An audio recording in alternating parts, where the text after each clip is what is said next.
तो आज है हमारा लेक्चर 4। तो सबसे पहले वही कि सिस्टम डिज़ाइन होता क्या है। तो किसी भी सिस्टम को डिज़ाइन करने के लिए जो हम डिज़ाइनिंग करते हैं उसके एलिमेंट्स की, आर्किटेक्ट की, मॉड्यूल की, उसे ही हम सिस्टम डिज़ाइन कहते हैं। ठीक है। तो प्रीवियस वीडियो में हमने ये देखा था, एक हमने सिस्टम डिज़ाइन करा था रेट लिमिटर का।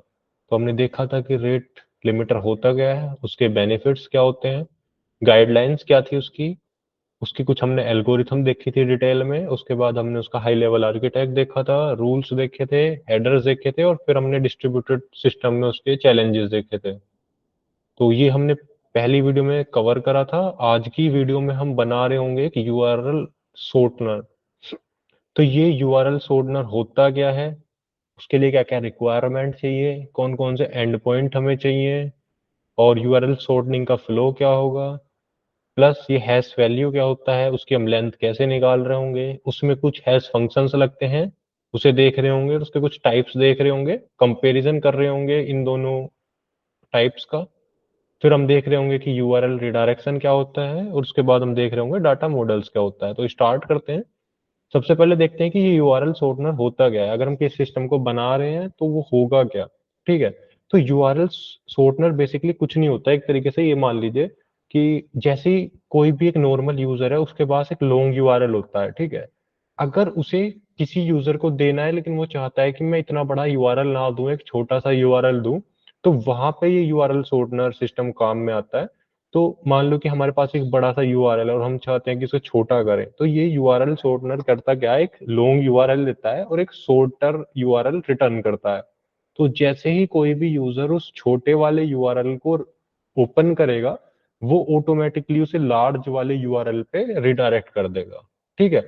तो यूआरएल शॉर्टनर जो होता है, इसके बेसिकली दो फ्लो होते हैं। एक तो वो यूआरएल को छोटा कर रहा होता है, और दूसरा यूआरएल रिडायरेक्शन की, अगर छोटे पे क्लिक करोगे तो भी बड़ा ही यूआरएल ओपन होगा। ठीक है। इसे एक एग्जांपल से समझ लेते हैं कि ये होता कैसे है, दिखता कैसे है। तो हमारे पास ऑलरेडी एक सर्विस होती है tinyurl.com। तो बहुत लोग इसे यूज भी करते हैं। ठीक है। तो ये करता क्या है कि एक बड़ा यूआरएल लेता है और एक हमें छोटा यूआरएल देता है। तो एक एग्जांपल से समझ लेते हैं। तो मान लो कि एक गिटहब का लिंक है ये, और इसकी जगह कितना भी बड़ा लिंक हो सकता था। अभी के लिए हम मान रहे हैं कि हमारा ये लिंक बहुत बड़ा है, हम इसे थोड़ा छोटा करना है। ठीक है। तो ये शॉर्टनिंग यूआरएल करेगा क्या, एक छोटा यूआरएल दे देगा। ठीक है। तो छोटा यूआरएल इन द सेंस कि जो उसका डोमेन होगा, प्लस एक छोटा सा उसमें एक वैल्यू ऐड कर देगा। और इसे अगर हम कॉपी करके, ठीक है, तो अगर हम इसे ओपन करेंगे इस लिंक को, तो ये रिडायरेक्ट कर देगा ओरिजिनल वेबसाइट पे। ठीक है। तो ये होता है हमारा यूआरएल शॉर्टनर। अब ये काम कैसे करता है, इसकी हम पूरी डिजाइनिंग आज कर रहे होंगे। बेसिकली टू मेन फ्लोज होते हैं, जैसे कि हमने डिस्कस करा। पहला कि हम यूआरएल को छोटा कर रहे होंगे, उसे छोटा करते कैसे हैं ये सारी चीजें पढ़ रहे होंगे। और दूसरा कि अगर हम उस छोटे यूआरएल को ओपन करते हैं तो यूआरएल हमारा रिडायरेक्ट होना चाहिए लॉन्ग वाली पे। ठीक है। तो ये होता है हमारा यूआरएल शॉर्टनर, कि एक बड़ा यूआरएल लेता है, छोटा रिटर्न करता है, और वो छोटे को अगर यूजर ओपन करता है तो वो ओरिजिनल यूआरएल पे जाता है। ठीक है। उसके बाद हम इसे देखते हैं कि इसकी रिक्वायरमेंट्स क्या होंगी, उसके एस्टिमेशन हम निकाल रहे होंगे कि अगर हम रीड कर रहे हैं, राइट कर रहे हैं, कितना हमें स्टोरेज चाहिए होगा। ये सारी चीजें एक बार देख लेते हैं। ठीक है। तो आते हैं अपने फ्लो डायग्राम पे। तो हमें कुछ अजम्पशंस लेने की जरूरत है, क्योंकि जब भी हम कोई सिस्टम बना रहे होते हैं तो हमारे पास कुछ रिक्वायरमेंट होती है कि हमारे सिस्टम पे इतने पर्टिकुलर यूजर्स आएंगे या इतने यूआरएल्स हमें बनाने हैं। ठीक है। तो हम सबसे पहले बात कर लेते हैं राइट ऑपरेशंस की, और उसके बाद जाएंगे रीड ऑपरेशंस पे। ठीक है। तो राइट ऑपरेशंस कैसे होंगे, मतलब राइट ऑपरेशन हमने अजम्पशन कर लिया कि जो हमारे यूआरएल्स है ना, वो दिन में, एक दिन में 100 मिलियन यूआरएल हमें जनरेट करने हैं। हमारी जो सिस्टम होगा वो काफी बड़ा होगा, जिसमें बहुत सारे यूजर्स आएंगे, और एक दिन में हमें 100 मिलियन यूआरएल्स हमें जनरेट करने हैं। ठीक है।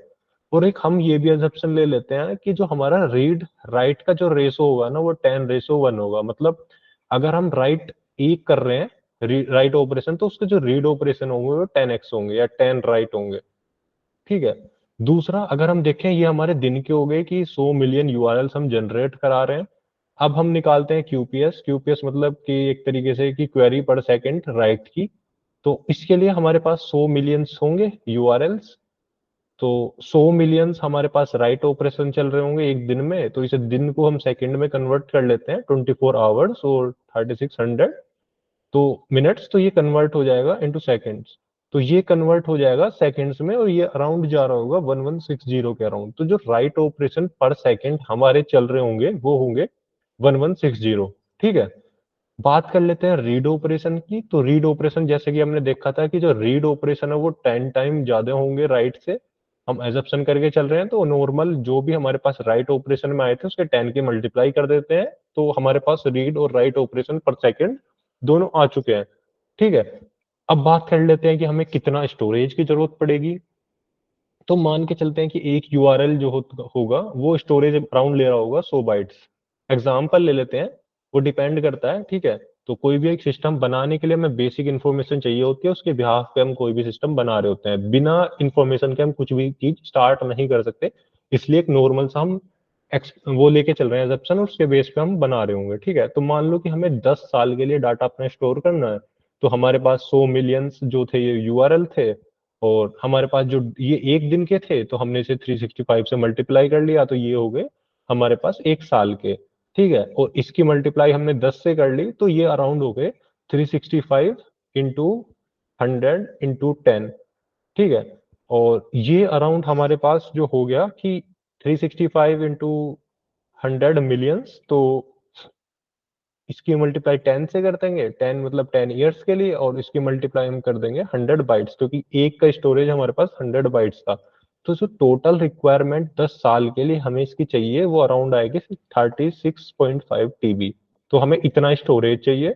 ये हमारी राइट की क्वेरी है पर सेकेंड, और ये हमारी रीड की क्वेरी है।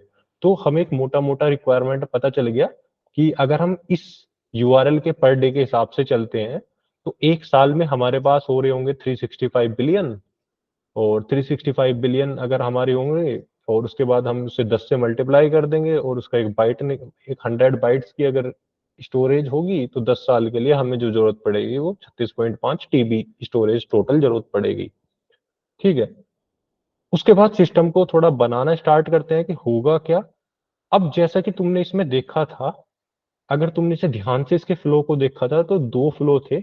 एक हम बड़े यूआरएल को छोटे यूआरएल में कर रहे थे, और छोटे को अगर हम क्लिक करके ओपन कर रहे थे तो वो लार्ज यूआरएल ओपन हो रहा था। तो इससे मोटा मोटा हमें पता चलता था कि हमारे पास दो फ्लो होंगे, यूआरएल शॉर्टनिंग फ्लो और यूआरएल रिडायरेक्शन फ्लो। बात कर लेते हैं कि हमें एपीआई कौन कौन सी चाहिए, क्योंकि अगर हम फ्लो बना रहे हैं तो सबसे पहले हम देखते हैं कि हमें कुछ एपीआईस भी चाहिए, एंड पॉइंट्स भी चाहिए। ठीक है। तो उस पर डिस्कस कर लेते हैं। ठीक है। तो हमें मोटा मोटा दो एपीआई चाहिए। पहली एपीआई जो एक तरीके से मान लो कि इस तरीके की कुछ होगी कि हमारा base URL slash data slash shortening हमें करनी है। पैरामीटर्स में हम लॉन्ग यूआरएल दे रहे होंगे। तो होगा क्या कि हम लॉन्ग यूआरएल रिक्वेस्ट कर रहे होंगे पोस्ट एपीआई को, और रिजल्ट में हमें शॉर्टनिंग मिल रहा होगा। ठीक है। तो जो उसका रेस्पॉन्स होगा उसमें हमें शॉर्ट यूआरएल मिल रहा होगा, हम लॉन्ग यूआरएल दे रहे होंगे, तो एक पोस्ट एपीआई हमें चाहिए। और दूसरा फ्लो कि जब भी हम एपीआई स्लैश शॉर्ट यूआरएल करें, वो हमें रिडायरेक्ट कर दे ऑटोमेटिकली लॉन्ग यूआरएल पे, तो ये गेट एपीआई होगी बेसिकली। तो दो एपीआई हमें एंड पॉइंट चाहिए। एक तो पोस्ट कि हमें लॉन्ग को शॉर्ट में कन्वर्ट करना है, और दूसरी गेट कि अगर हम शॉर्ट को हिट करा रहे हैं तो वो ऑटोमेटिकली लॉन्ग पे रिडायरेक्ट हो जाए। तो ये दो एपीआई मेन हमें चाहिए कि किसी इस सिस्टम को बनाने के लिए। ठीक है। उसके बाद आगे चलते हैं कि यूआरएल को शॉर्टनिंग करने का तरीका क्या क्या होता है। मतलब ये तो हमने बोल दिया कि हमें एपीआई चाहिए, एक एपीआई लेगी हमारे लॉन्ग को और वो शॉर्ट में कर रही होगी। अब ये देख लेते हैं कि ये शॉर्टनिंग फ्लो होता कैसे है, ये काम कैसे करता है। ठीक है। तो आते हैं कि ये फ्लो काम कैसे कर रहा होगा। मान लो कि जैसे कि मैंने अभी एक बड़ा यूआरएल ले लिया है, ठीक है, लॉन्ग यूआरएल। तो यूजर कोई भी लॉन्ग यूआरएल अगर देगा, तो सबसे पहले फ्लो पे देखते हैं कि फ्लो कैसे काम करेगा। तो वो कोई एक फंक्शन के पास जा रहा होगा। ठीक है। मान लो कि एक लॉन्ग यूआरएल हमारे पास आया, यूजर ने भेजा, और वो एक फंक्शन के पास जा रहा होगा, और वो फंक्शन उसे शॉर्ट में कर रहा होगा कन्वर्ट। ठीक है। तो इस तरीके से काम होता है कि हमारे पास मान लो कि ये लॉन्ग वाला ये हमारे पास लिंक था, ये एक फंक्शन के पास जा रहा होगा जिसे हम हैश फंक्शन कह रहे हैं अभी के लिए। और वो हैश फंक्शन कर क्या रहा है उस बड़े वाले यूआरएल को छोटे वाले यूआरएल में कन्वर्ट कर रहा होगा। ठीक है। अब ये जो छोटा यूआरएल होता है ये दो पार्ट्स में होता है। पहला जो होता है वो हमारा, मान लो कि जो तुमने सर्विस बना रखी है उस सर्विस का बेस यूआरएल, और जो बाद की वैल्यू होती है इसे हम कहते हैं हैश वैल्यू। ठीक है। तो हैश फंक्शन कर क्या रहा होगा, बड़े यूआरएल को ले रहा होगा और अपना डोमेन के हिसाब से छोटा एक हैश वैल्यू जनरेट करके दे रहा होगा। और जैसे ही उस पर्टिकुलर लिंक पे कोई भी यूजर क्लिक करेगा तो वो ऑटोमेटिकली रीडायरेक्ट कर देगा बड़े वाले लिंक पे। ठीक है। तो ये हो गया कि छोटा शॉर्टनिंग फ्लो काम कैसे करता है। लॉन्ग यूआरएल आया, हैश फंक्शन ने उसे कन्वर्ट करा, एक हैश जनरेट करा और वो रिटर्न कर दिया। तो ये जो हैश होगा ये कहीं ना कहीं मैप हो रहा होगा इस बड़े यूआरएल से। अब ये काम कैसे करेगा वो हम देखेंगे आगे की स्लाइड्स में। ठीक है। लेकिन अभी के लिए ये मान लो कि ये हैश फंक्शन कुछ इस तरीके से काम कर रहा होगा कि इस बड़े वाले यूआरएल को इस हैश वैल्यू के साथ जो छोटी होती है इसके साथ मैपिंग हो रही होगी कहीं ना कहीं, क्योंकि इसके बिहाफ पे ये बड़ा यूआरएल रिडायरेक्ट हो रहा होगा। ठीक है। तो यूआरएल शॉर्टनिंग का फ्लो ये होता है कि हम एक हैश फंक्शन लेते हैं जो कि कन्वर्ट कर रहा होगा हैश वैल्यू को। ठीक है। और हर एक लॉन्ग यूआरएल के पास एक हैश वैल्यू होगी और उस हैश वैल्यू बेसिकली मैप होगा वो लॉन्ग से, यूआरएल से। ठीक है। तो ये था हमारा कि डिटेल में अभी जाएंगे कि कैसे हैश फंक्शन काम करता है, इसका ओवरऑल स्ट्रक्चर कैसा बनेगा। लेकिन मोटा मोटा ये मान लो कि बड़ा यूआरएल आया, हैश फंक्शन के पास गया, हैश ने उसे छोटे में कन्वर्ट करा और एक हैश वैल्यू हमें जनरेट करके दे देगा। वो हैश वैल्यू कहीं ना कहीं मैप होगी लॉन्ग वाले से। ठीक है। तो ये होता है यूआरएल का शॉर्टनिंग फ्लो।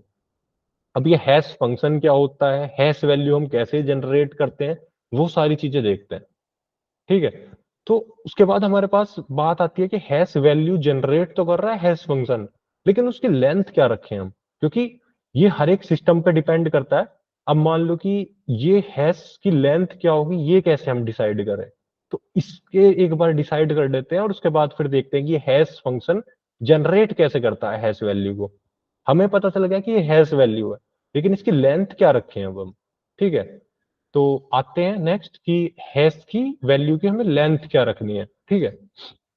अब हम जैसे अजप्शन लेके चले थे कि हमारे पास जो यूजर्स होंगे वो 365 बिलियन होंगे।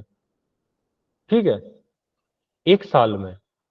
अब हम एक साल के हिसाब से हैश की लेंथ कैलकुलेट करने का ट्राई करेंगे कि इसे कैलकुलेट कैसे करते हैं। ठीक है। तो अब हमारे पास एक ऑप्शन आता है कि हमारे पास ये बताओ कि हैश वैल्यू में हमें रखना क्या क्या है। ठीक है।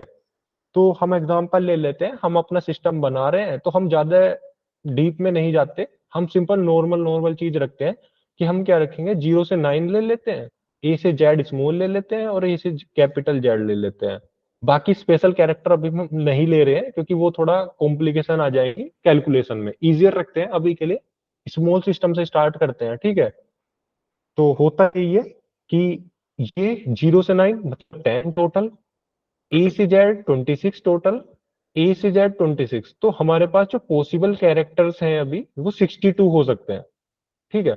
और हमें जो जनरेट करने हैं वो इतने यूआरएल्स करने हैं एक साल में। ठीक है।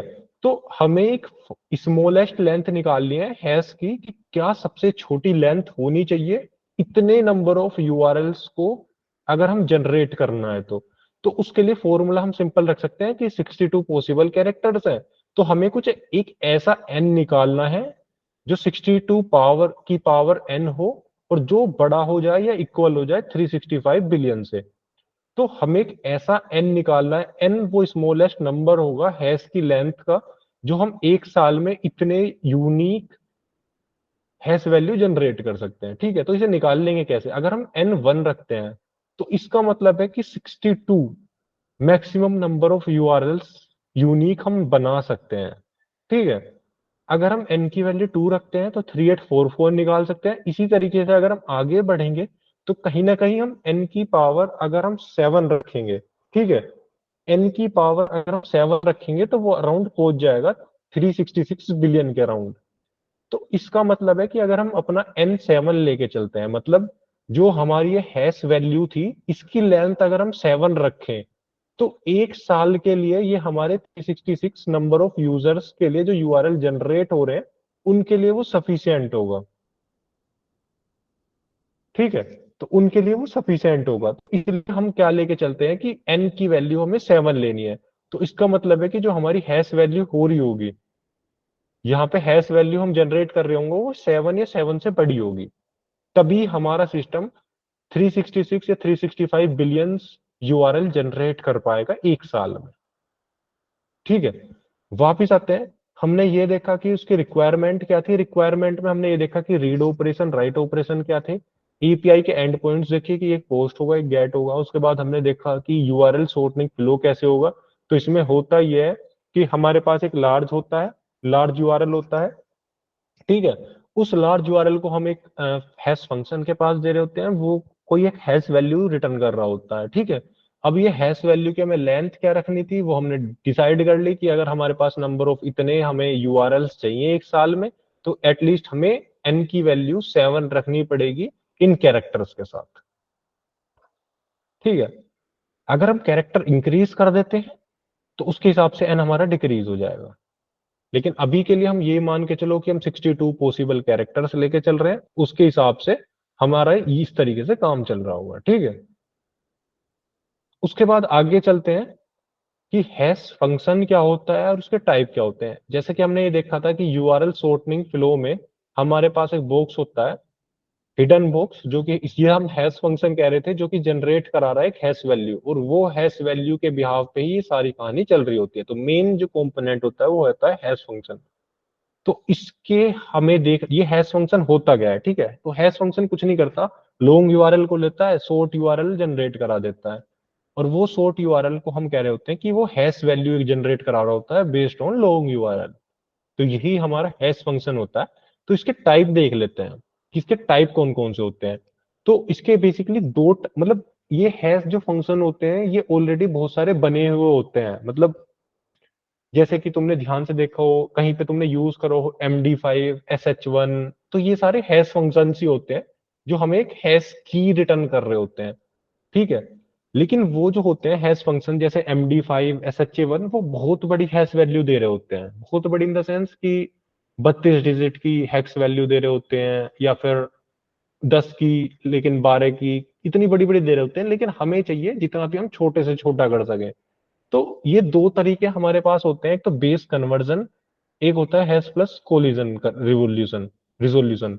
ठीक है, तो ये टाइप करते क्या है, इनके बारे में एक बार डिटेल में देख लेते हैं। उसके बाद तुम्हें चीजें समझ में आने लगेंगी कि ये हैश फंक्शन कर क्या रहा होता है। ठीक है, तो हमने देख लिया था कि हैश वैल्यू की हमें लेंथ कितनी चाहिए, तो एटलीस्ट 7 हमें चाहिए अगर हमें इस सिस्टम को करना है। ठीक है, अब एक होता है हमारा जो टाइप होता है हैश फंक्शन का, वो होता है हैश प्लस कोलिजन रिजोल्यूशन। तो ये हैश प्लस कोलिजन रिजोल्यूशन कर क्या रहा होता है, तो इसके नाम में सबसे पहले देखते हैं हैश मतलब ये एक हैश फंक्शन होगा जो हैश वैल्यू रिटर्न कर रहा होगा। ठीक है, लेकिन उसके साथ में कुछ ऐसा हो रहा होगा कि कोलिजन आ रहा होगा, जैसे उसने हैश वैल्यू कोई जनरेट करी तो वो पहले से मिल रहा होगा, तो उसे भी रिजोल्व कर रहा होगा, इसलिए इसका नाम है हैश प्लस कोलिजन रिजोल्यूशन। इसका फ्लो डायग्राम एक बार कंप्लीट करते हैं और उसके बाद बाकी की चीजें समझते हैं, तो वो आसान रहेगा। मान लो कि यूजर आया, उसने एक लॉन्ग यूआरएल डाला। ठीक है, वो लॉन्ग यूआरएल गया हैश फंक्शन के पास। हैश फंक्शन ने क्या करा, एक शॉर्ट यूआरएल जनरेट करा दिया। अब शॉर्ट यूआरएल जनरेट कराने के बाद वो क्या चेक करेगा, वो चेक करेगा कि क्या हमारे पास वो डाटाबेस में एग्जिस्ट है। अगर वो एग्जिस्ट है, मतलब मान लो कि जो यूआरएल और हैश फंक्शन जनरेट करा है, हैश वैल्यू जो जनरेट करी है, वो पहले से हमारे पास जनरेटेड थी, मतलब किसी दूसरे यूआरएल के लिए हमने सेम हैश वैल्यू यूज कर ली थी।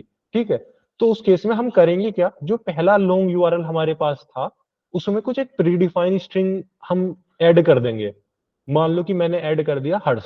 ठीक है, तो जो लॉन्ग यूआरएल आया था उसमें हर्ष ऐड करके हमने वापस यहाँ पे भेज दिया कि वापस जाओ, अब तुम्हारा लॉन्ग यूआरएल जो है वो होगा जो पहले आया था प्लस हर्ष। और उसके बाद वो दोबारा फंक्शन के पास जाएगा, हैश फंक्शन के पास, वो दोबारा हैश वैल्यू जनरेट करेगा और फिर चेक करेंगे कि क्या डाटाबेस में एग्जिस्ट करता है कि नहीं करता।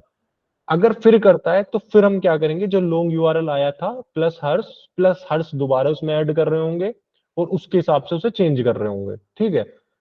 अगर ऐसा नहीं है, मतलब कि डाटाबेस में वो हैश वैल्यू नहीं मिलती, तो हम क्या कर रहे होंगे, उसे डाटाबेस में सेव करा रहे होंगे और यूजर को दे रहे होंगे कि ये तुम्हारी शॉर्टनिंग वैल्यू है। तो इसका फ्लो चलेगा कैसे?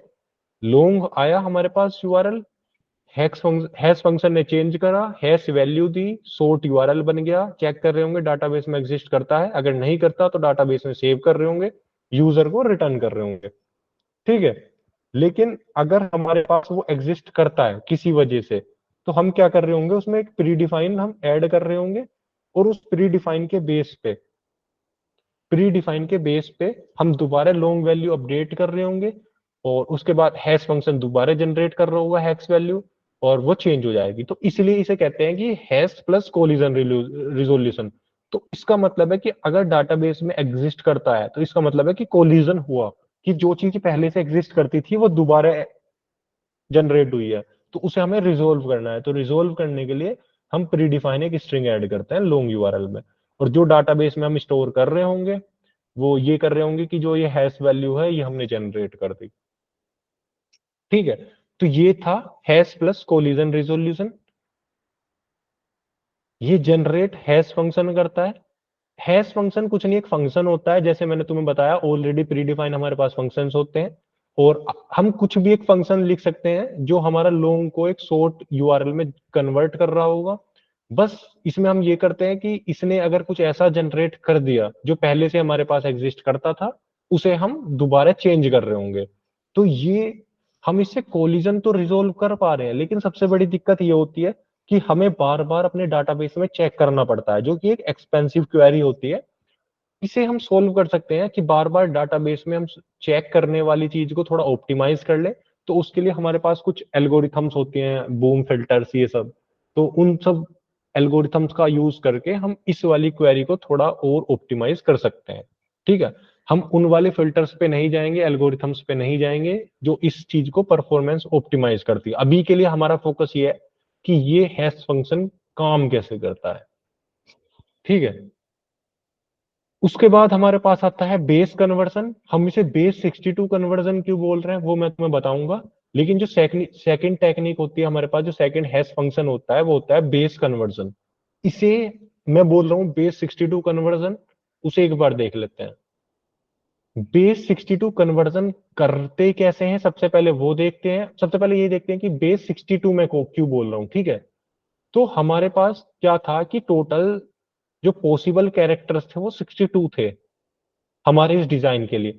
तो इसलिए मैं बोल रहा हूँ कि जो हम बेस कन्वर्जन कर रहे होंगे वो 62 रेस्पेक्ट में कर रहे होंगे, क्योंकि 62 पॉसिबल कैरेक्टर्स हैं हमारे पास। तो जो हमारे पास हैश फंक्शंस का नाम होता है वो बेस कन्वर्जन होता है, बेस्ड ऑन अवर डिपेंडेंसी की हम जो सिस्टम डिजाइन कर रहे हैं उसमें कितने टोटल पॉसिबल कैरेक्टर्स हैं, उसके हिसाब से हम कन्वर्जन चेंज कर सकते हैं। तो हमारे इस डिजाइन के लिए 62 पॉसिबल कैरेक्टर्स थे, तो इसलिए मैं इसे बोल रहा हूँ कि हम 62 कन्वर्जन कर रहे होंगे, दूसरी टेक्निक। तो इसमें होता क्या है, हम एक एग्जांपल से समझते हैं कि सबसे पहले बेस 62 कन्वर्जन निकालते कैसे हैं और उसके बाद इसके फ्लो डायग्राम पे बढ़ रहे होंगे। ठीक है। तो इसे निकालते कैसे हैं सबसे पहले ये देख रहे होंगे। तो निकालने के लिए मान लो कि हमारे पास एक एग्जांपल है कि ये हमारे पास एक आइडेंटिफायर था, इसे हमें बेस 62 में चेंज करना है। कैसे करेंगे? तो करना कुछ नहीं होता, 62 से इसे डिवाइड कर रहे होते हैं, तो डिवाइड करने पे इसका कोसेंट आएगा 179 और इसका रिमाइंडर आ रहा होगा 59। ठीक है। फिर इसे डिवाइड करेंगे, इसे जब तक डिवाइड कर रहे होंगे जब तक हमारा क्वेश्चन जीरो ना हो जाए। दोबारा इसे डिवाइड करा, रिमाइंडर 55 आया, क्वेश्चन 2 आया। फिर इसे डिवाइड कर रहे होंगे, क्वेश्चन 0 आया, रिमाइंडर 2 आया। ठीक है। अब इसे चेंज कर रहे होंगे 62 बेस में। अब इसे चेंज कैसे कर रहे होंगे? ठीक है। तो जैसा कि हमने पहले देखा था कि हमारे पास ये तीन चीजें हैं, 0 से 9, A से Z और A से Z। ठीक है। तो इसका मतलब है कि अगर 0 से 9 कोई भी आ रहा होगा तो उसका जो 0 से 9 अगर हमें चेंज करना है तो उसे 0 से 9 ही रखेंगे। वहीं अगर 10 आ गया तो उसे ए रख देंगे, 11 आ गया तो उसे बी रख देंगे, और इसी तरीके से कैपिटल ए के लिए हमारे पास होगा अराउंड 36। ठीक है। तो मान लो कि 2 आया, तो 0 से 2 मतलब 2 डायरेक्ट कन्वर्ट कर रहे होंगे। तो इसका मतलब है कि अगर हमारे पास जीरो से 9 कुछ भी आ रहा होगा, ये वैल्यू रिमाइंडर, तो हम इसे 0 से 9 एज इट इज रख रहे होंगे, ठीक है।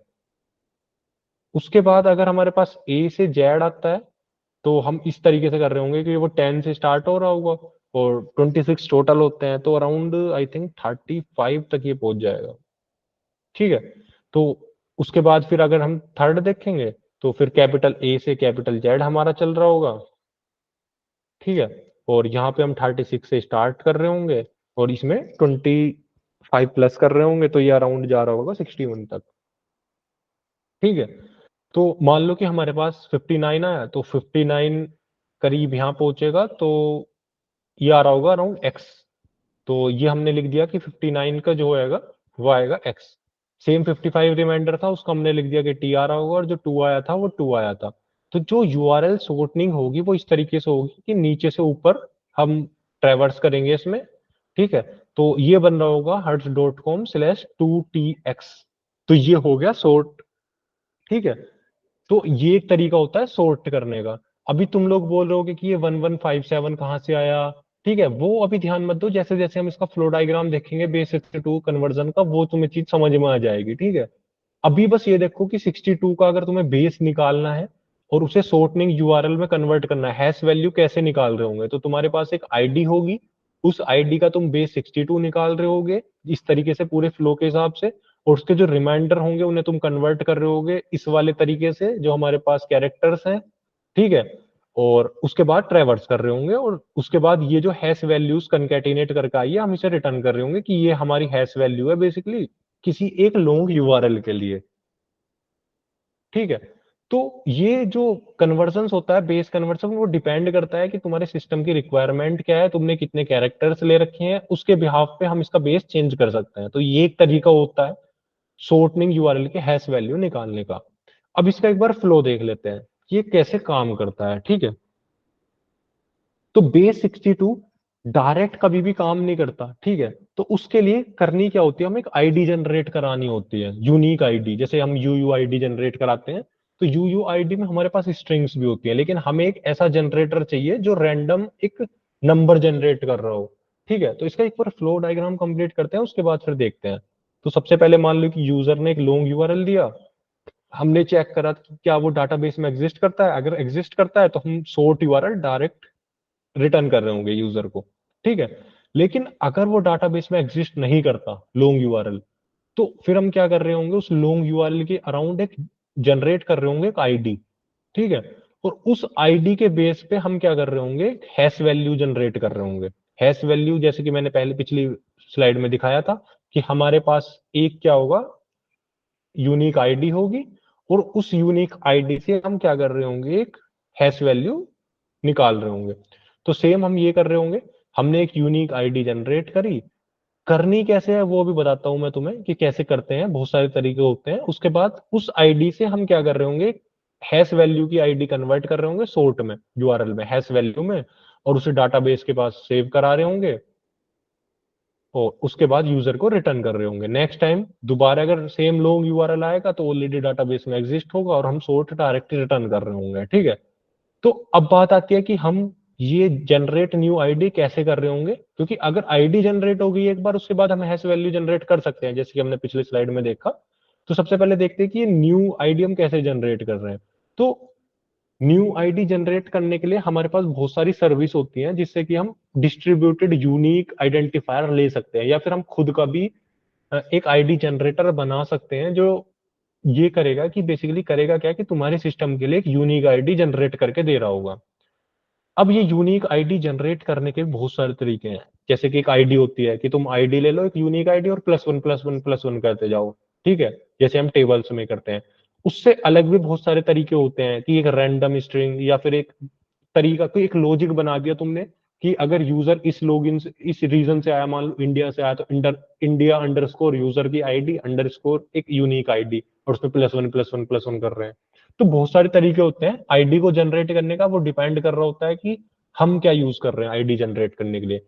हमें बस इतना देखना है कि हमें आईडी जनरेट करनी है जो नंबर टाइप की होगी, और उस नंबर को हम बेस कन्वर्जन कर रहे होंगे, और उससे हम हैश वैल्यू निकाल रहे होंगे, और इस हैश वैल्यू के बेस पे हम रिटर्न कर रहे होंगे डाटाबेस में सेव करने के बाद उस यूजर को। तो ये होता है कि हम कैसे सॉर्ट कर सकते हैं यूआरएल को 62 बेस कन्वर्जन के बेस पे। 62 मैंने बताया कि हमारे पास टोटल पॉसिबिलिटी 62 थी, इसलिए 62 बेस कन्वर्जन कर रहे हैं। ये हम चेंज भी कर सकते हैं, कैरेक्टर इंक्रीज डिक्रीज कर सकते हैं, उसके बेस पे हमारा बेस चेंज हो सकता है। ठीक है, तो ये थे हमारे तरीके कि हैश फंक्शन बेसिकली करता क्या है, लॉन्ग यूआरएल लेता है, एक हैश वैल्यू जनरेट करता है और उसे सॉर्टिंग यूआरएल भेज देता है। तो हैश वैल्यू होती क्या है, हैश वैल्यू को जनरेट कराने के लिए हमारे पास दो तरीके थे। एक हम हैश प्लस कोलिजन रिजोल्यूशन, मतलब अगर वो मिल रहा है हमारे डाटाबेस में तो हम एक प्रीडिफाइंड स्ट्रिंग ऐड कर देते थे, उसे यूनिक बनाते थे, फिर हम जनरेट कराते थे। दूसरा कि हम बेस कन्वर्जन कर लें, जितनी हमारी टोटल स्ट्रिंग्स है पॉसिबल उसके हिसाब से बेस कन्वर्जन कर लें और उसके हिसाब से हम एक हैश वैल्यू जनरेट करा लें। तो एक बार इन दोनों का कंपैरिजन देख लेते हैं कि कंपैरिजन कैसे, कौन सी क्या चीज में अच्छा है, कौन सा किस चीज में बुरा है। ठीक है, तो अगर हम कंपैरिजन की बात करें, हमारे पास दो थे, हैश प्लस कोलिजन और बेस 62। तो जो हैश प्लस कोलिजन है इसमें हमारे पास एक फिक्स्ड यूआरएल की लेंथ मिलती है। फिक्स्ड यूआरएल लेंथ इसलिए मिलती है क्योंकि जो हम जनरेट करा रहे होते हैं वो फिक्स्ड यूआरएल दे रहा होता है। लेकिन जो बेस 62 होता है उसमें यूआरएल की लेंथ फिक्स नहीं होती, वो डिपेंड करती है रिमाइंडर पे कि जो तुम्हारा आईडी जनरेटर है, ठीक है, वो तुम्हारी जो आईडी मिल रही है उसके हिसाब से जो रिमाइंडर बन रहा होता है जब तुम कन्वर्ट कर रहे होते हो उसे 62 में, तो जो यूआरएल होता है वो डिपेंड करता है उसके बिहाफ पे। तो जो हैश प्लस कोलिजन होती है उसकी लेंथ फिक्स होती है, बेस 62 कन्वर्जन की लेंथ फिक्स नहीं होती है क्योंकि वो डिपेंड कर रही होती है जब तुम उसे कन्वर्ट कर रहे होते हो। दूसरा, हैश प्लस कोलिजन में तुम्हें कोई भी आईडी जनरेटर नहीं चाहिए होता है, कि वो खुद ही एक जनरेट करता है हैश वैल्यू, चेक करता है कि एग्जिस्ट करती है कि नहीं करती, और उसके बाद एग्जिस्ट करती है तो प्री डिफाइन ऐड करके फिर नया जनरेट करता है। तो उसके लिए यूनिक आईडी जनरेटर की जरूरत नहीं है। लेकिन जो बेस 62 है उसमें हमें यूनिक आईडी जनरेटर की इसलिए जरूरत पड़ती है क्योंकि जब हमारे पास आईडी आ जाती है उसके बिहाफ पे ही हम बेस 62 कन्वर्जन करते हैं। ठीक है, तीसरा कि हैश प्लस कोलिजन में कोलिजन के चांसेस होते हैं क्योंकि वो रैंडम जनरेट कर रहा होता है, यूनिक जनरेटर नहीं कर रहा होता, उसे हमें रिजोल्व करने की जरूरत पड़ती है जो हम प्री डिफाइन ऐड कर रहे हैं। ठीक है, प्री डिफाइन ऐड करने के लिए भी हमें लॉजिक सोचना पड़ता है कि प्री डिफाइन रखे तो क्या रखें, किस बिहाफ पे हम रखें, तो इसलिए उसे रिजोल्व करने की जरूरत पड़ती है। लेकिन बेस 62 में हमारे पास आईडी जो जनरेटर होता है वो यूनिक होता है, अगर यूनिक आईडी जनरेटर है उसका हम बेस कन्वर्जन कर रहे हैं तो वो भी यूनिक होगा, तो इसलिए कोलिजन नहीं होता कभी भी। बात करें सिक्योरिटी टर्म में तो ये सेफ रहता है क्योंकि ये रैंडम जनरेट करा होता है, कोई भी इसे गैस नहीं कर सकता कि नेक्स्ट जो सॉर्टनिंग यूआरएल मिलेगा वो उसकी जो हैश वैल्यू होगी वो ये मिल रही होगी, उसे कोई गैस नहीं कर सकता क्योंकि सब रैंडम बेसिस पे चल रही होती हैं चीजें। पीछे जो लॉजिक लिखा हुआ है वो तुम्हें ही पता है कि तुमने प्री डिफाइन क्या रखा हुआ है, और ये सारी चीजें तो सेफ होता है इन टर्म्स ऑफ सिक्योरिटी।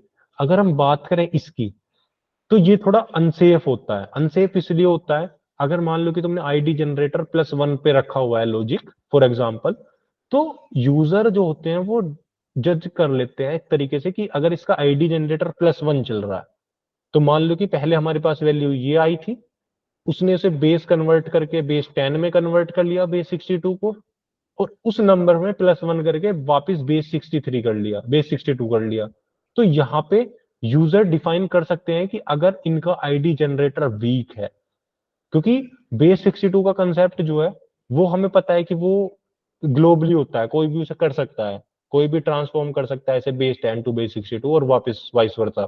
ठीक है, तो अगर आईजी जनरेटर का पता लग गया लॉजिक एक तरीके से कि +1 +1 चीजें चल रही हैं, यूजर ने गैस कर लिया 2-3 यूआरएल हिट करा के जल्दी जल्दी, अगर वो +1 पे चल रही है तो यूजर फिर कुछ भी कर सकता है। तो इन टर्म्स ये अनसेफ होता है और as compare to hash plus collision. तो ये थे दोनों के कंपैरिजन कि इसमें फिक्स यूआरएल होता है लेंथ, इसमें फिक्स नहीं होता, इसमें जनरेटर की जरूरत नहीं होती, इसमें जनरेटर की जरूरत होती है आईडी जनरेटर की।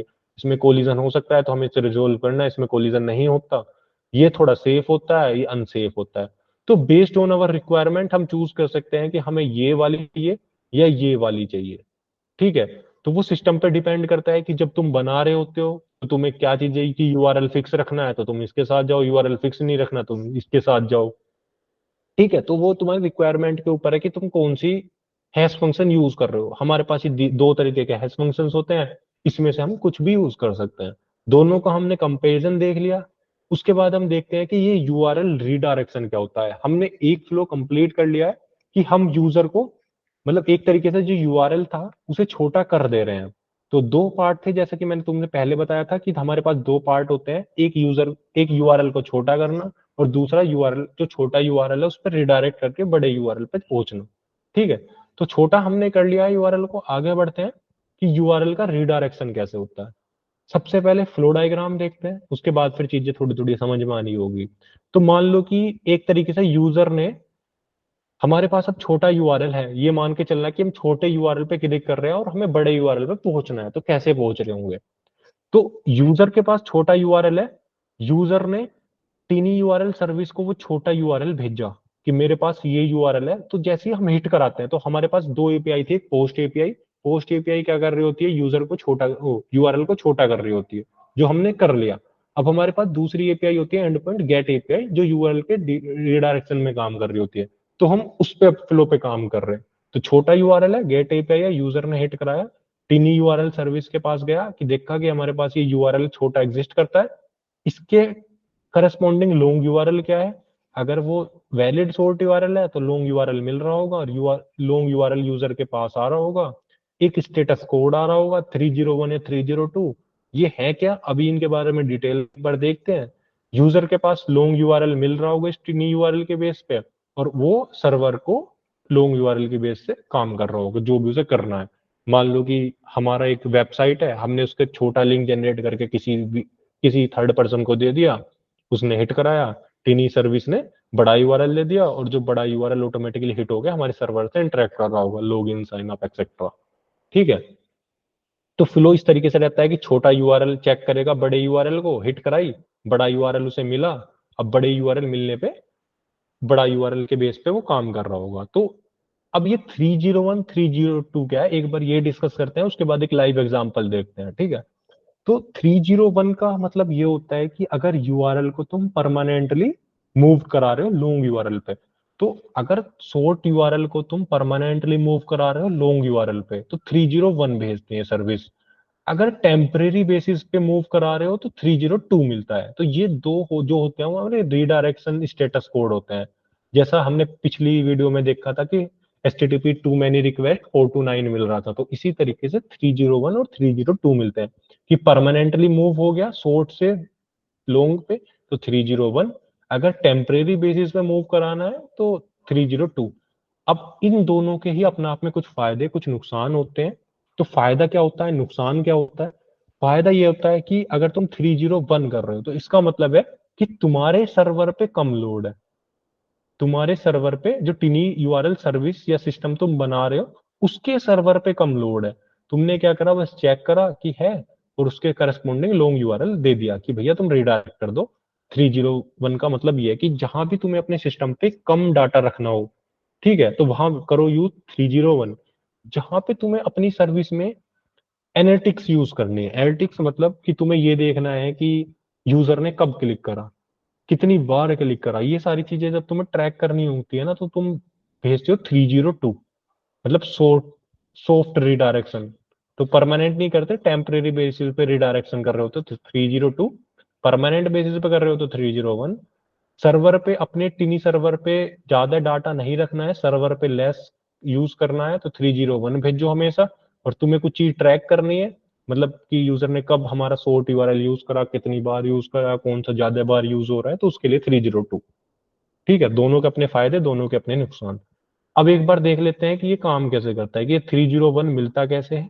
और उस जब टिनी यूआरएल आई सर्विस तो उसने लोकेशन में हमें लॉन्ग यूआरएल दिया होगा। तो जैसा कि हमने बात करी थी हमारे पास ये टिनी यूआरएल है, ठीक है, इसे एक बार हिट कराते हैं, नेटवर्क टैब में देखते हैं कि ये कैसे काम करता है।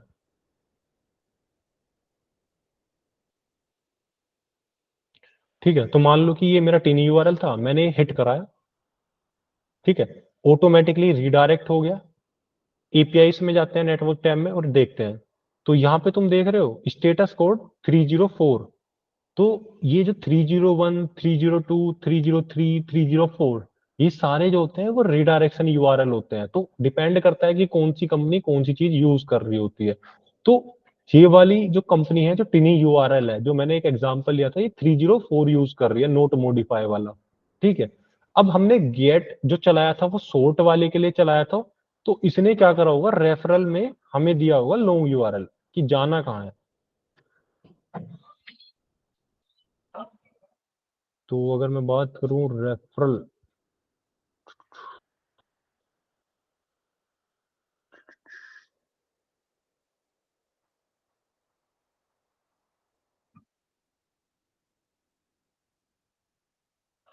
गिटहब रेफरल, तो इस तरीके से कुछ जो होती हैं वो लोकेशंस में देती हैं, कुछ रेफरल्स में देती हैं। तो इसने मेरा पूरा यूआरएल दे दिया, लॉन्ग यूआरएल, कि तुम्हें यहाँ पे रिडायरेक्ट करना है।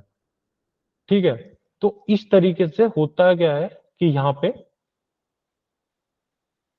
टिनी यूआरएल जैसी तुम हिट कराओगे, वो तुम्हें देगा लॉन्ग यूआरएल लोकेशंस में, रेफरल में, स्टेटस कोड 301, 302, 303, 304। ठीक है, रिडायरेक्शन यूआरएल होंगे। और उसके बाद तुम उस लॉन्ग यूआरएल के साथ ओपन कर रहे होगे उस लिंक को, और एट द एंड फिर तुम अपने जो उस लॉन्ग यूआरएल का सर्वर है उससे इंटरेक्ट कर रहे होगे।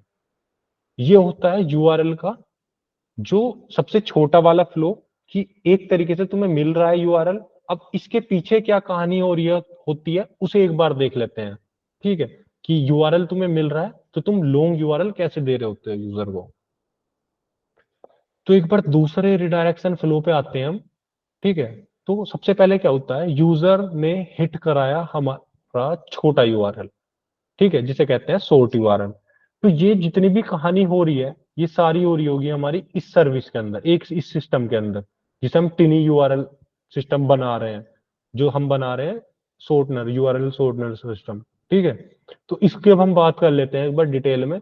यूजर ने वो छोटा यूआरएल हिट कराया, ठीक है, लोड बैलेंसर के पास गया, लोड बैलेंसर ने ट्रैफिक रिडायरेक्ट करा वेब सर्वर्स के बाद। वेब सर्वर्स चेक करेगा कि क्या वो छोटे वाला यूआरएल हमारे पास कैशे में एग्जिस्ट है। अगर एग्जिस्ट है तो यहीं से रिटर्न कर रहा होगा, अगर नहीं है तो डाटाबेस में चेक कर रहा होगा। डाटाबेस में मिल जाता है तो कैशे में स्टोर कर रहा होगा, वेब सर्वर को भेज रहा होगा, और वेब सर्वर वापस यूजर को भेज रहे होंगे वो चीज, कि इसका लॉन्ग यूआरएल ये है। ठीक है, तो इसका दूसरा फ्लो ये भी हो सकता है कि यूजर ने एक गलत छोटा यूआरएल डाल दिया। ठीक है, लोड बैलेंसर के पास, वेब सर्वर के पास गया, कैशे में देखा नहीं मिला, डाटाबेस में देखा नहीं मिला, तो डाटाबेस कह देगा कि यूआरएल नॉट फाउंड, मतलब कि इनवैलिड यूआरएल तुम हिट करा रहे हो, जो कि नहीं मिल पा रहा है इस सर्विस के पास। अब मान लो कि एक ये सर्विस थी, मैंने इसे कॉपी कर लिया, मैं इसे हिट करा रहा हूँ, और मान लो कि मैंने ये कुछ भी फालतू का डाल दिया। ठीक है, तो ये दिखा देगा कि ये यूआरएल एग्जिस्ट ही नहीं करता हमारी सर्विस पे। तो इसी तरीके से यहाँ पे काम हो रहा है कि वो जो बड़ा यूआरएल था, वो जो छोटा यूआरएल था, वो चेक करते हैं सबसे पहले कि कैसे या डाटाबेस में एग्जिस्ट करता है। अगर एग्जिस्ट करता है तो उसका लॉन्ग यूआरएल हम यूजर को रिटर्न कर रहे होंगे और वो रिडायरेक्ट कर रहा होगा। तो यहाँ से उसे छोटा मिला, बड़ा हम रिटर्न कर रहे होंगे, और यूजर फिर उस सर्वर पे जा रहा होगा। तो सबसे पहले यही सारी चीजें होती हैं। अब हम डाटा को स्टोर कैसे करते हैं, कैसे और डाटाबेस में, तो इसके भी कुछ तरीके होते हैं जो कि हम आगे पढ़ रहे होंगे, कि कैसे में कैसे डाटा हम रखें ताकि एफिशिएंट रहे थोड़ी चीजें, और डाटाबेस में कैसा डाटा रखें ताकि जल्दी से फाइंड हो जाए चीजें। ठीक है, उसके बाद आते हैं कि ये डाटा मॉडल्स क्या होंगे, कि डाटा को जो हम स्टोर कर रहे होंगे वो किस तरीके से स्टोर कर रहे होंगे। यहाँ से ये तो हमें समझ में आ गया कि यूजर कुछ हिट करा रहा होगा, ये हमारा पूरा का पूरा सर्वर है, टिनी सर्वर। ठीक है, वो क्या कर रहा होगा, लोड बैलेंसर आने के बाद वेब सर्वर्स में हम चेक करा रहे होंगे हमारे पास वो छोटा एग्जिस्ट करता है कि नहीं करता। एग्जिस्ट इसलिए कर रहा होगा क्योंकि हमने बनाने वाला फ्लो पहले देख लिया है, कि यूजर हम यूआरएल को कैसे बनाते थे, कि लॉन्ग हमारे पास आता था तो सोर्ट हम कैसे जनरेट कर रहे थे और डाटाबेस में सेव करा लेते थे। जब गेट वाली कहानी होगी तो हम क्या कर रहे होंगे, सोर्ट हमारे पास मिल रहा होगा और हम लॉन्ग रिटर्न कर रहे होंगे। ठीक है, तो डाटा मॉडल्स पे आते हैं। तो हमारे पास बहुत सारे तरीके होते हैं, लेकिन हम दो तरीकों को पढ़ रहे होंगे, एक तो हैश मैप, और दूसरा कि एक हमारे पास रिलेशनल डाटाबेस है। अब हम पूरा का पूरा डाटा हैश मैप में तो नहीं रख सकते, क्योंकि जो हमारी मेमोरी होती है वो थोड़ी एफिशिएंट भी होती है और कॉस्टली भी होती है। ठीक है, तो हैश मैप में हम सारी चीजें तो नहीं रख सकते, इसलिए हम क्या करते हैं, एक रिलेशनल टेबल बना लेते हैं और एक हैश मैप भी रखते हैं। हैश मैप होगा क्या, कि शॉर्ट यूआरएल होगा और उसके साथ लॉन्ग यूआरएल होगा, मतलब शॉर्ट यूआरएल हमारे पास की होगी वैल्यू, उसके लॉन्ग यूआरएल होगा। तो जैसे कि हम पीछे जाएंगे तो हम क्या कर रहे होंगे, जो हमारा कैसे होगा, इसमें तो यूज कर रहे होंगे हम हैश वाली चीज, कि जैसे ही हमारे पास सोर्ट आया, हम उसे चेक कर रहे होंगे डिक्शनरी में कि क्या सॉर्ट एग्जिस्ट करता है, अगर हाँ एग्जिस्ट करता है तो उसके करस्पॉन्डिंग लॉन्ग रिटर्न कर रहे होंगे, दैट्स इट। अगर वो एग्जिस्ट नहीं करता तो हम फिर जा रहे होंगे डाटाबेस में ढूंढने, और डाटाबेस से वैल्यू लेके अपने कैसे अपडेट कर रहे होंगे और वहां से यूजर को रिटर्न कर रहे होंगे। ठीक है। तो ये हम हैश मैप यूज कर रहे होंगे अपने कैसी के लिए, और डाटाबेस में हम यूज कर रहे होंगे टेबल का कंसेप्ट, क्योंकि जो बहुत ज्यादा बड़ा डाटा हो जाता है तो उसे हैश मैप में रखना एक अच्छी अप्रोच नहीं होती, क्योंकि ये महंगा पड़ता है, एफिशिएंट है लेकिन थोड़ा महंगा भी पड़ता है हैश मैप। तो मेमोरी ज्यादा महंगी होती है, तो इसलिए हम फिर डाटाबेस में स्टोर करते हैं। तो स्टोर कैसे कर रहे होंगे, एक आईडी रख लेते हैं प्राइमरी की के साथ, सोर्ट यूआरएल होगा, लॉन्ग यूआरएल होगा। तो डाटाबेस में हम सोर्ट यूआरएल के बेस पे सबसे पहले फाइंड करते हैं, सोर्ट यूआरएल एग्जिस्ट करता है तो उसका लॉन्ग यूआरएल रिटर्न कर रहे होते हैं, और कैसे अपडेट कर रहे होते हैं। और कैसे की एक हमारे पास लिमिट होती है, जैसे कि हमने पहली वीडियो में देखा था कि कैसे यूज करते हैं। ठीक है। तो कैसे के पास अपनी एक लिमिटेशन होती है, एक पर्टिकुलर साइज तक हम उसमें स्टोर करते हैं, एक हमें टाइम पीरियड भी रखना होता है। तो वो सारी चीजें हम यहाँ पे मेंटेन कर रहे होते हैं। ठीक है। तो हमने क्या देखा कि यूआरएल शॉर्टनर होता क्या है, बड़े यूआरएल को छोटे में कन्वर्ट करना, प्लस उस छोटे यूआरएल पे अगर रिडायरेक्शन करना है तो वो बड़े पे लेके जाए। उसके बाद हमने देखी कि रिक्वायरमेंट कैसे कैसे हम गैदर कर सकते हैं। ठीक है। उसके बाद हमने देखा कौन कौन सी एंड पॉइंट हमें चाहिए होते हैं, दो एंड पॉइंट चाहिए होते हैं, पोस्ट और गेट। फिर हमारे पास दो फ्लो आते हैं उन एंड पॉइंट से कि यूआरएल को छोटा करा जाए और छोटे यूआरएल से रिडायरेक्ट करा जाए। तो हमने देखा कि यूआरएल को छोटा कैसे करते हैं। यूआरएल को छोटा करने के लिए हमारे पास हैश फंक्शंस होते हैं, वो हैश वैल्यू रिटर्न करते हैं। हैश वैल्यू की हमने लेंथ देखी कैसे कैलकुलेट करते हैं, उसके कुछ टाइप्स देखे कि कैसे हैश फंक्शंस काम करते हैं, कौन कौन से हैश फंक्शन कैसे कन्वर्जन करते हैं, उन दोनों के फिर हमने कंपैरिजन देखे। और उसके बाद हमने देखा कि यूआरएल रिडायरेक्शन कैसे होता है। यूआरएल रिडायरेक्शन में हमने ये देखा कि कैसे हम ऐड कर रहे हैं, डाटाबेस भी ऐड कर रहे हैं, उनका रिडायरेक्शन कैसे होता है। और उसके बाद हमने देखा कि कैसे अगर हम डाटाबेस रख रहे हैं तो उनका डाटा हम किस तरीके से स्टोर कर रहे होंगे।